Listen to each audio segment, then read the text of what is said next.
రోజు సాక్ష్యాల పేరుతో ఎంత దారుణమైన ట్రోలింగ్స్ ఉన్నాయో చూడండి. కావాలంటే మీరు యూట్యూబ్లోకి వెళ్ళి ఎంతమంది ఇతర విశ్వాసాలకు చెందిన వాళ్ళు ఆ వీడియోలు వేసుకుని పండగ చేసుకుంటున్నారు. క్రైస్తవులందరికీ అవమానం. ఈ రోజు ఏదో ఒక వీడియో చూశాను, ఒక అద్భుతమైన ఆనిముత్యం. ఆవిడంట ఫోన్లో బ్యాలెన్స్ అయిపోయిందంట, నెట్ బ్యాలెన్స్ అయిపోతే రాత్రి గట్టిగా ప్రార్థన చేశారంట మొగుడు పెళ్ళము. ప్రభువా ఏంటి ప్రభువా ఈ బాధ, ఒక్క వీడియో చూడలేకపోతున్నాం, ఫేస్బుక్ లోకి వెళ్ళలేకపోతున్నాం, ఇన్స్టాగ్రామ్ ఓపెన్ చేయకపోతే మాకు ఒకటికి రెండుకి రావు, అంత ఇబ్బంది పడిపోతాం, ఈ శోధన ఎలా చేయించాలి ప్రభు అని రాత్రంతా ఏడ్చి ప్రార్థన చేస్తే మా ఇంట్లో నెట్ అయిపోయి ఇబ్బంది అయ్యింది. కరెక్ట్ 3:30కి నేను అట్లాగే మోకళ్ళ మీద ఉండి ఇది ఎందుకు తండ్రి ఈ రీతిగా నాకు ఎందుకు జరుగుతుంది అనేసి నేను దేవుని వేడుకున్నప్పుడు నెట్ సరిపోతలేదనేసి నేను ఎంత ఏడ్చుకుంటూ ప్రార్థన చేశాను. 3:30కి అన్లిమిటెడ్ లైవ్ మా ఇంటికి వచ్చేసిందండి. అన్లిమిటెడ్ నెట్ మొత్తం మా ఇంటికి వచ్చేసింది. అది 24 అవర్స్ చూసినా గానీ అయిపోయినంత నెట్ దేవుడు మాకు ఇచ్చేసినాడు. అన్లిమిటెడ్ నెట్ ఇచ్చాడంట దేవుడు. రాత్రంతా నెట్ బ్యాలెన్స్ అయిపోయినా కూడా ఇంకా అది ఎలాగొస్తుందో పరలోకం నుంచి వచ్చేస్తుందంట సిగ్నల్. నెట్ వాడుతూనే ఉన్నారంట అవ్వలేదంట.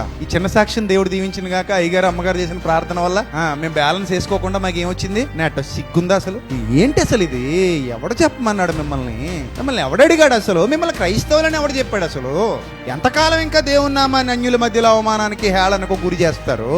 ఇది ఈనాటి క్రైస్తవ్యం పరిస్థితి. చూసారు, వ్యర్థంగా పరిగెత్తుతున్నారు. అర్థవంతమైన పరుగు కాదది. మంచి పోరాటము పోరాడి తిని, నా పరుగు కడముట్టించి తిని, నా విశ్వాసమును కాపాడుకొంటిని అన్న పౌలు గారి మాటలు ఎక్కడా? ఇలా బతుకులు ఎక్కడా?